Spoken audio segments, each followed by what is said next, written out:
Հայաստանի Հանրապետության մեծարգո վարչապետ, ազգային ժողովի մեծարգո նախագահ, հարգելի գործընկերներ, քննարկում ենք 2026 թվականի պետական բյուջեի նախագիծը, ըստ էության բովանդակային առումով ավելացնելու շատ բան չկա, որտեղ շատ մանրամասն են քննարկել եւ հանձնաժողովների համատեղ նիստերում եւ լիագումար նիստում եւ աշխատանքային ձևաչափերով, այսինքն ավելացնելու բան չկա, բայց կա կարիք որոշ բաների արձագանքելու ու դրա համար էլ անկեղծ ասած ես ելույթի էի գրանցվել, որովհետեւ դեռ անցած բյուջետային քննարկումներից բաներ մնաց, որոնց պատասխանները չհնչեց։ Նախ պարոն Խաչատրյան, ոնց որ հիմնական ասելիքը ձեզ է վերաբերվելու, որովհետեւ դուք եք ոնց հասկանում եմ բյուջետային գծով ձեր խմբակցության առաջամարտիկը, նախ ձեր արտահայտությունից սկսեմ վերջին, ձեր մոտ տենց սովորություն կա, մի բան ասում եք, հետո սկսում եք ապացուցել, որ դուք ուրիշ բան եք նկատի ունեցել։ Այդ դրան արդեն սովորել ենք, կանգնել եք ասում եք օդը կեղտոտ է, որովհետև դուք եք կեղտոտ, հետո վերաձևակերպում եք, այսինքն դա ինչ ասելու բան է։ Այս մեկ։ Երկրորդը, դուք, ես մի անգամ նշեցի, չէի հիշեցնի, բայց էլի եկաք ամբիոնից ասեցիք, մենք կառավարությանը հարցրել ենք, եթե պարկ չներգրավեիք, ինչպիսին կլիներ ազդեցությունը տնտեսության վրա, ու ասում եք, ինձ էլ պատասխանում էին, հո դոկտոր չենք վարձելու։ Այդ ինձ նկատի ունեք, պարոն Խաչատրյան։ Ես հետո գնացել եք մի հատ երկու էջանոց գրառում եք արել, բայց ես այդպիսի բան չեմ ասել։ Ես ասում եմ, պարոն Խաչատրյան, ձեր հարցի պատասխանը տալու համար կարելի է դոկտորական դիսերտացիա գրել, վերջում անգամ սխալ դուրս գալ։ Ես չեմ ասել, դոկտոր վարձենք, որ ասում եք փողել չունեն, մի հատ դոկտոր բերեն, հիմա նայեք, ես դա անվանում եմ բառային ժանգլյորություն, որի մեծ վարպետն եք դուք, թվային ժանգլյորության մասին գիտեինք, բայց բառայինը այս արդեն նոր բարձունքներ է, որ դուք արդեն դեր սեփական ռեկորդները գերազանցում եք։ Մի հատ էլ հետո վեր կացակ այստեղից, ասեցիք տնտեսական հարցերի հանձնաժողովի նախագահը այսպիսի բան ասում, դե ոչինչ, թերթում սյունակագիր եք եղել, սովորեք իբր բան էլի, շատ վատ բան են ինձ ասում։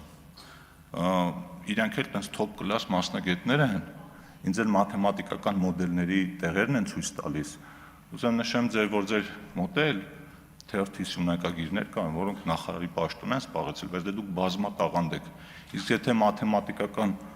մոդելներից տենց լավ եք ու այդ պետական պարտքի աճը ձեզ այդքան հետաքրքրում է, բաղար 2008-2009 թվականներին պետական պարտքը մի անգամից 2.5 անգամ աճեց։ Ինչի մի անգամ հետո տենց վերլուծություն չարեցիք, որ հասկանայիք, թե տնտեսական աճի վրա այդ ամեն ինչը ոնց է ազդում։ Հիմա կոնկրետ ձեր հարցինի պատասխան, ֆինանսների նախարարը վերջին իրենց հետազոտությունների արդյունքները ցույց տվեց, եթե շատ ընդհանրացված ու կարճ ասեմ, օրինակ 7 տարվա ընթացքում, եթե հնայի 10%-ի չափով պարտք ենք ներգրավում եւ դա ուղղում ենք կապիտալ ծախսերին, ապա իրական հնայի մակարդակը կൂട്ടակային առումով բարձրանում է մոտավորապես 14-ից 15%-ով, այսինքն ավելի շատ, քան մենք ներգրավել ենք։ Ավելի մանրամասն վերլուծությունը պարոն Հովհաննիսյանը պատրաստ է ուղարկի, անգամ պատրաստ է աշխատանքային քննարկում կազմակերպել,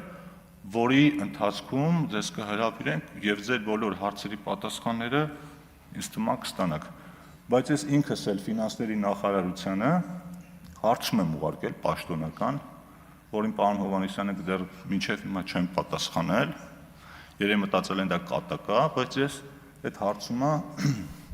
հարց ու պատասխանի ժամանակ կտամ, որպեսզի ձևաչափից չշեղվենք, այդ հարցի պատասխանը պակաս կարևոր չի լինելու։ Անհուսալի վարկերի մասով միշտ եղել են Հայաստանում անհուսալի վարկ ունեցողներ եւ անցած անգամ էլ նշեցի այդ ցուցանիշը, որ դուք ասում եք, դա կൂട്ടակային ցուցանիշ է, այսինքն դա ընթացիկ հոսքերը չեն եւ վարկերի ծավալների ու վարկառուների թվի աճի համատեքստում շատ բնական է, որ նաեւ պիտի անհուսալի վարկառուների թվի աճ տեղի ունենար։ բայց լավ էլ նշեցիք, կառավարությունը այդ առումով ծրագիր է իրականացնում, որտեղ մարդկանց հնարավորություն է տալիս իրենց վճարած հարկերի հաշվին, եկամտահարկի հաշվին դուրս գալ այդ պարտքային թակարդից եւ առողջացնել իրենց պարտքային պատմությունը, բայց այդ ծրագիրն էլ քննադատեցիք, չէ՞, այսինքն նպատակը ոչ թե ինչ-որ կառուցողական բան առաջարկելն է ձեր կողմից, այլ ամեն դրական բանի մեջ ինչ-որ բան գտնել, քննադատել է, ինչը նորմալ է, բայց այնպես չի, որ ինչ ասում եք, հալածուղի տեղ ընդունում ենք։ Ու ամենահետաքրքիր բանը, դուք ու ձեր գործընկերները, օրինակ անցած բյուջետային քննարկման ժամանակ ասում եք, վիճակագրությունը կեղծում եք, այս թվերը սուտ են, դիտավորալ այսպիսի բաներ եք անում, ոնց էր ասում, պարոն Ավետիսյան, ասում էր, հանձնարարականը եկավ, վիճակագրական կոմիտեն թվերը նկարեց։ Այդ որ թվերը նկարող լինենք,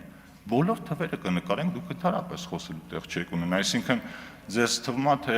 վիճակագրության որ մասը ձեր ձեռնտու է, դա արժանահավատ է, որ մասը ձեր ձեռնտու չի, դրա մասին չի կարելի խոսել։ Ես էլ բարեկեցության մասն որ խոսում եք, այնպիսի տպավորություն է, ոնց որ հարգելի գործընկերներ, դուք 2018 թվականին ձեզնից հետո թողել եք աշխարհի ամենաբարեկեցիկ երկրներից մեկը, աղքատության գրեթե զրոյական մակարդակով, մարդկանց բարձր աշխատավարձերով, կրթության բարձր մակարդակով, անվտանգ, հուսալի, բարեկեցիկ, զարգացող, առողջ իրավական համակարգ ունեցող, առողջ կրթական համակարգ ունեցող երկիր, բայց այդպես չի, բոլորն էլ գիտեն, դրա համար այն ինչը որ դուք ասում եք, անգամ ձեզ արձագանքելու կարիք չկա, որովհետև մարդկանց հիշողությունը ոչ մեկը չի ջնջել ու մարդիկ շատ լավ կարողանում են համեմատել, մանավանդ որ շատ երկար ժամանակ չի անցել։ Երևի այսքանը եւ սա մեր վերջին բյուջետային քննարկումն է, այս ազգային ժողովի, այս գումարման ազգային ժողովի ընթացքում, կարելի ասել ամփոփիչ քննարկում է ու հույս ունեմ վերջին բյուջետային քննարկումն է Հայաստան դաշինքի ներկայացուցիչների մասնակցությամբ, որը որ մենք ունենում ենք այս դահլիճում, հույս ունեմ, որ ապագա խորհրդարանում կլինեն մարդիկ, որոնք 5 տարի շարունակ ոչինչ չանելուց բացի